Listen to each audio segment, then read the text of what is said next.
Hello friends, ఈరోజు నేను chicken curry చేస్తున్నాను. సో దీనికి కావాల్సిన ఐటమ్ చికెన్ తీసుకొని బాగా నీట్గా వాష్ చేసుకున్నానండి. దానిలో నేను ఇక్కడ 2 టేబుల్ స్పూన్ కారం వేసాను. మా కారం ఎక్కువ కారం ఉంటుంది, సో అందుకే నేను 2 స్పూన్స్ మాత్రం వేస్తున్నాను ఇందులో.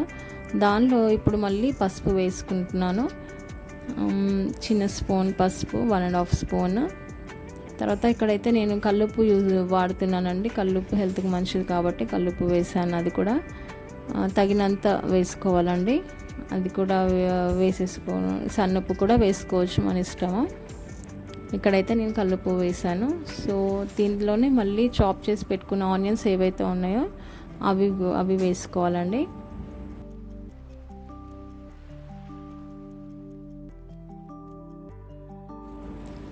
సో ఇలా దీనిలోనే అల్లం వెల్లుల్లి పేస్ట్, 1.5 స్పూన్ అల్లం వెల్లుల్లి పేస్ట్ వేసుకున్నాను.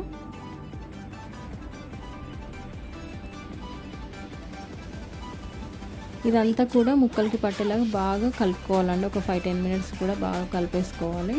ఇప్పుడు దీనిలోకి నేను 1 స్పూన్ ధనియాలు వేయించి మిక్సీ చేసిన ధనియాల పొడి అండి, ఇది ఇంట్లో ప్రిపేర్ చేసిందే అది.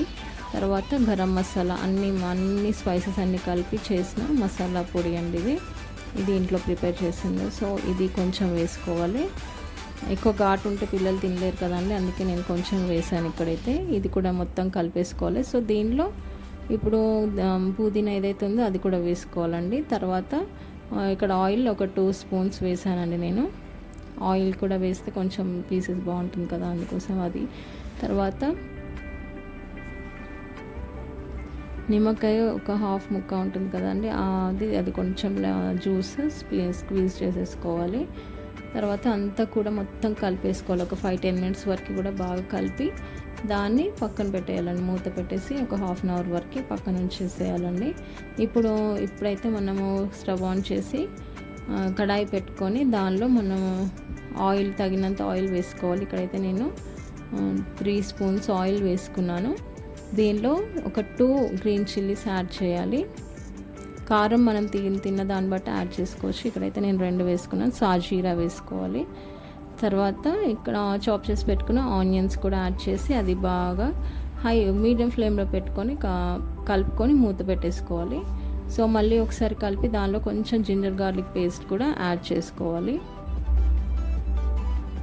అది కూడా కలిపేసిన తర్వాత అది బాగా ఫ్రై అయ్యేంత వరకు ఉండి, తర్వాత ఫ్రై అయ్యాక అప్పుడు మనం ఏదైతే మూత పెట్టుకున్నామో అప్పుడు మనం ఏదైతే మ్యారినేట్ చేసి పెట్టామో అదంతా కూడా ఇందులో మొత్తం కూడా వేసి కలిపి మీడియం ఫ్లేమ్లో మొత్తం కలపాలండి. ఒకసారి అంతా కూడా ఆనియన్స్ ఇదంతా కూడా చక్కగా చికెన్కి అంతా పట్టేలాగా మొత్తం కూడా కలిపేసిన తర్వాత అప్పుడు దాన్ని మీడియం ఫ్లేమ్లో మూత పెట్టుకొని ఒక 10 మినిట్స్ వరకు దాన్ని ఉడికించేయాలి. స్టీమ్లో మాత్రం ఉడికించాలి. దానిలో వాటర్, చికెన్లో ఉన్న వాటర్ అంతా కూడా వచ్చేంత వరకు మనము దాన్ని అలానే వదిలేసేయాలండి. స్టవ్ పైన పెట్టేసి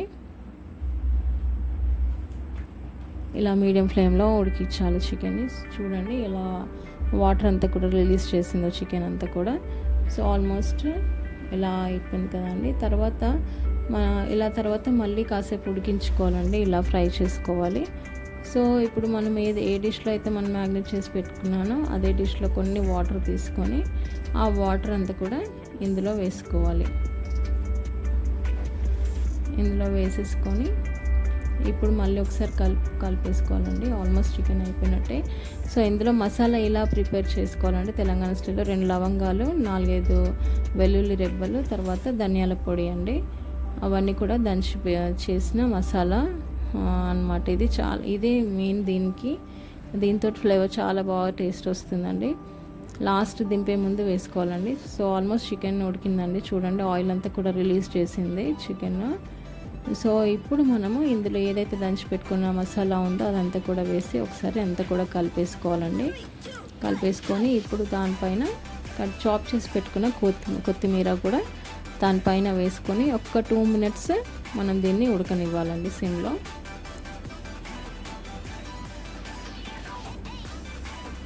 అంతే అండి, రుచికరమైన చికెన్ కర్రీ రెడీ అండి తెలంగాణ స్టైల్లో. సో ఇలా ఉంటుందండి. దీనికి కాంబినేషన్ బగారా రైస్ బాగుంటుందండి. సో ఇలా టేస్ట్ చేయండి, చాలా బాగుంటుంది తెలంగాణ స్టైల్. మెయిన్గా మసాలాతోటే దీనికి ఫ్లేవర్ అండి. సో ఒకవేళ ఇది మీరు ట్రై చేస్తే నచ్చితే కామెంట్ చేయండి. చూడండి ఇక్కడైతే టేస్ట్ చేస్తుంది చికెన్ కర్రీతోటి. Thank you for watching.